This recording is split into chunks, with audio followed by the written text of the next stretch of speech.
Sermon 226 of Nahjul Balaghah was about how fervent the people were in swearing allegiance to Ali as fourth caliph. He pulled back when people reached for him, and some people got hurt, and others had their clothes or shoes damaged, which of course is not the right behavior. People should be patient and all that.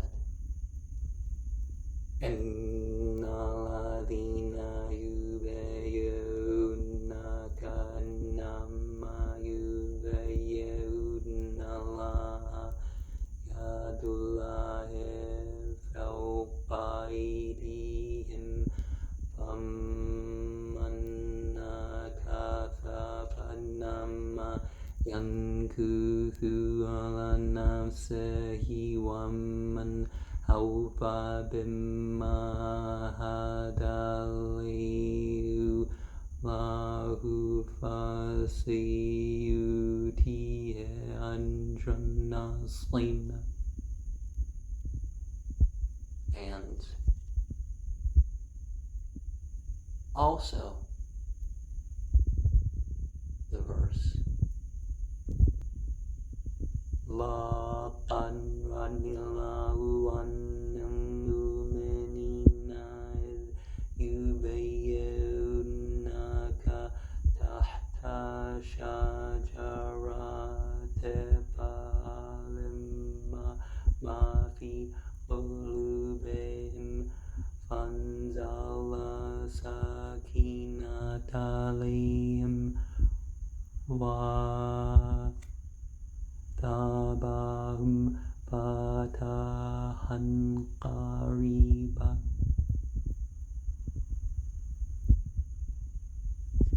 is said by many orders when one joins a spiritual community.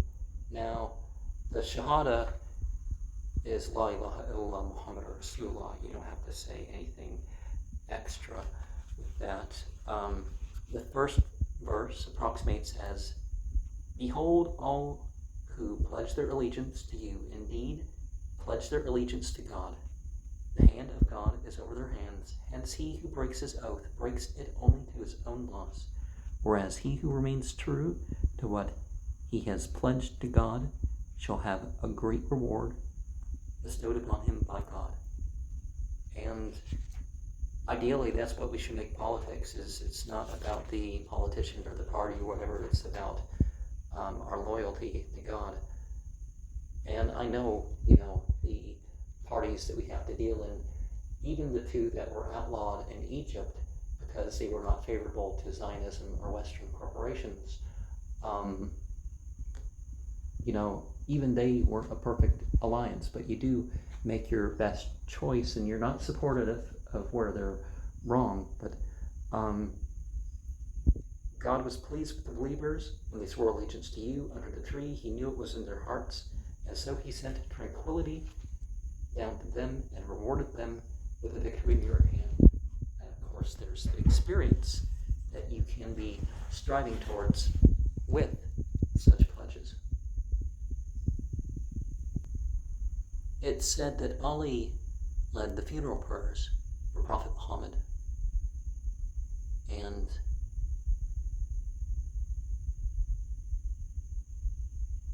then he continued to supplicate afterwards,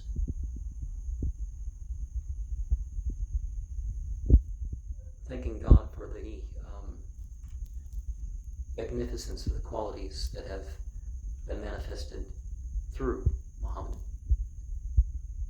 And of course, the Islamic belief, I know the Ahmadi and some other groups disagree, but Khatam Nabi, the seal of the exemplar prophets, Akira Rasul, pretty solidly agreed upon. Why is it a modern thing that people are trying to say, oh, well, I'm Muslim and or just telling you to follow the Quran and what the Prophet taught you? It's like anybody can do that without, you know.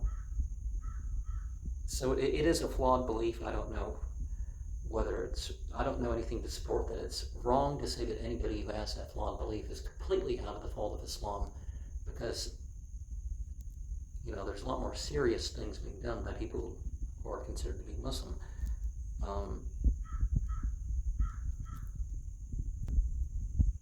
But despite this extreme of grief, Ali was not one, you know, to waver. He didn't speak extremisms. He didn't start praying to the Prophet to pray for him. You know, the intercession is granted, but it doesn't say, well, people who don't deserve intercession are going to get it granted if they just turn their prayers to some, you know, there's nothing in actual Islamic teaching that says that. Some scholars have tried to convince people that you can pray to angels and saints and stuff like this. When you visit graves, you supplicate to God, not to the dead person.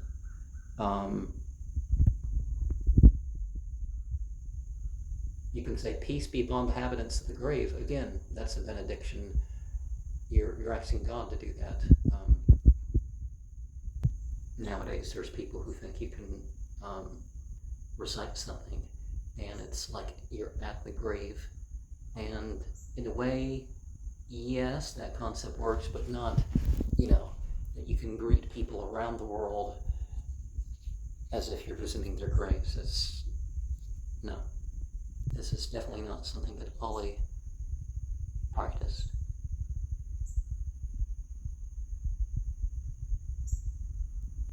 And on the 14th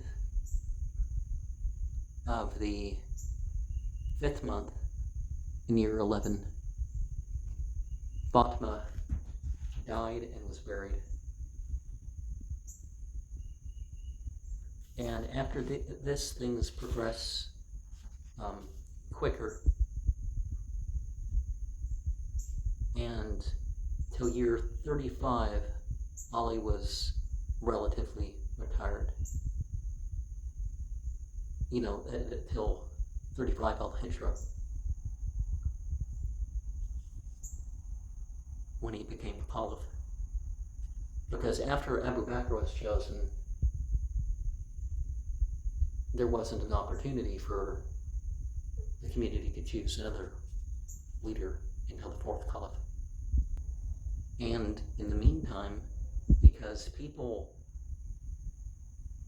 saw that Ali was not really pushing towards his position, that people ended up swearing allegiance to Yazid and such.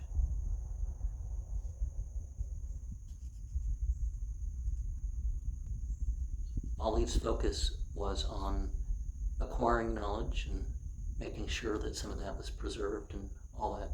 And it wasn't just explicitly religious knowledge. And as far as the early caliphs,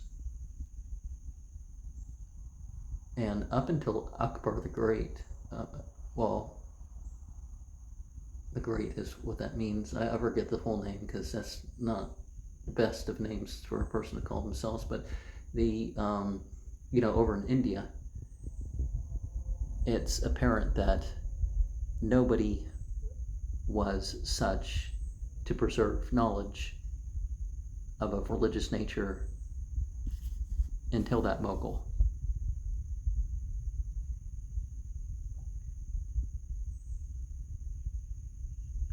And when Umar, you know, the second caliph,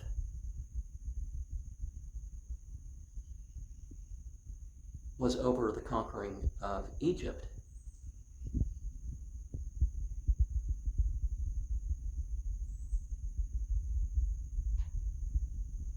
he said that, you know, the text they had, if they confirmed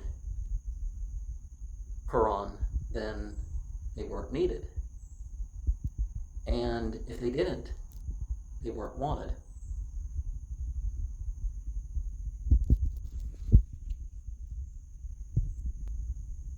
Ali said that these books are books of knowledge.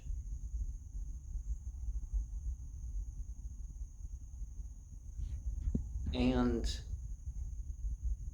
as far as they are right, they could be considered as commentaries on the Quran and would help the people.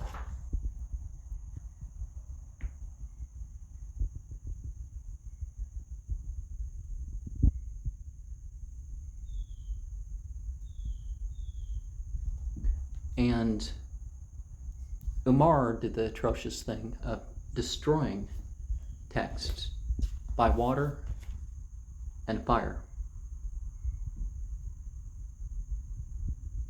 Well, I mean, he ordered it. When Abu Bakr died, he nominated Umar. And Muslim narrates a pretty horrendous incident, but in regards to questioning his leadership, it's like we got a chose before. This is what we were told to do, and but there was Umar appointed a team of 6: Abdul Rahman ibn Qaf, Sa'id ibn Abi Qas, Uthman ibn Affan, Talha ibn Abdullah, Zubair ibn Awan, and Ali ibn Abi Talib. And they had a unanimously selected person.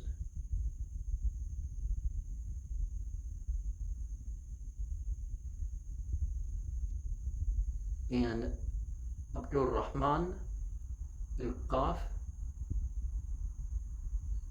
his group would be the succeeding one if there wasn't anonymity.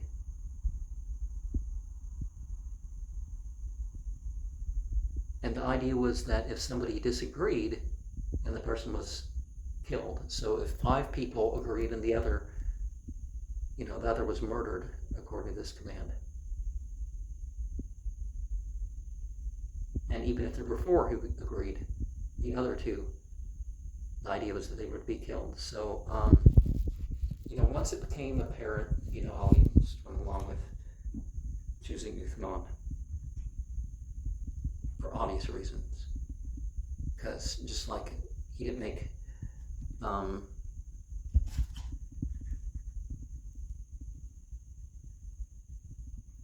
when the people rushed to choose him as leader, it was apparent that this was the time to step forward. And the absolute point of Ali before and after his leadership was that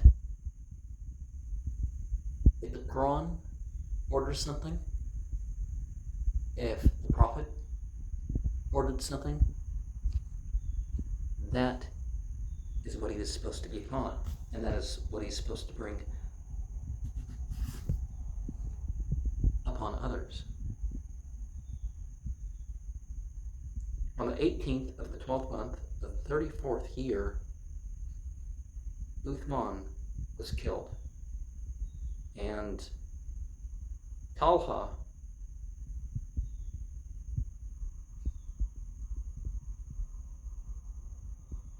was someone who had issues with him. Zubair ibn Awan had issues with him. Umar ibn As was also a known enemy of him.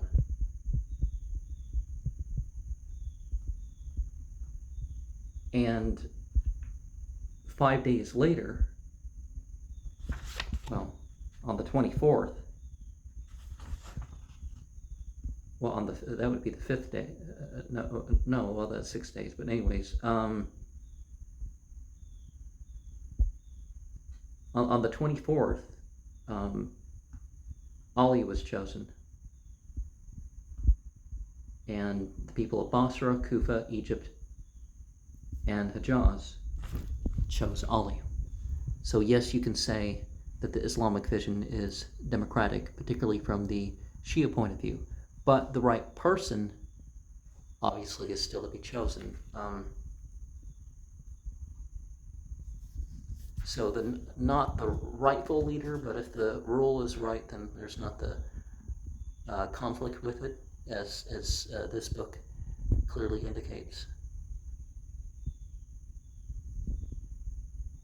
Zubair and Talha, their issue centered around their, they had wanted to be caliph. And they died at Qurayba in the Battle of Jamal.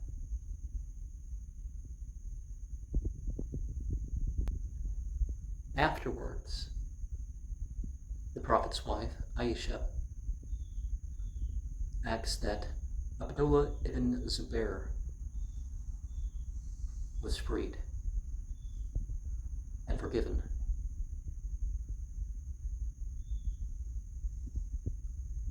Ali granted that.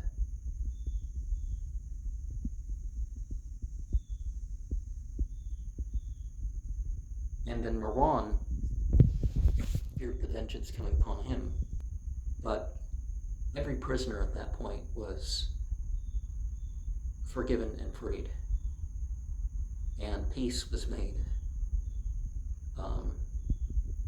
relatively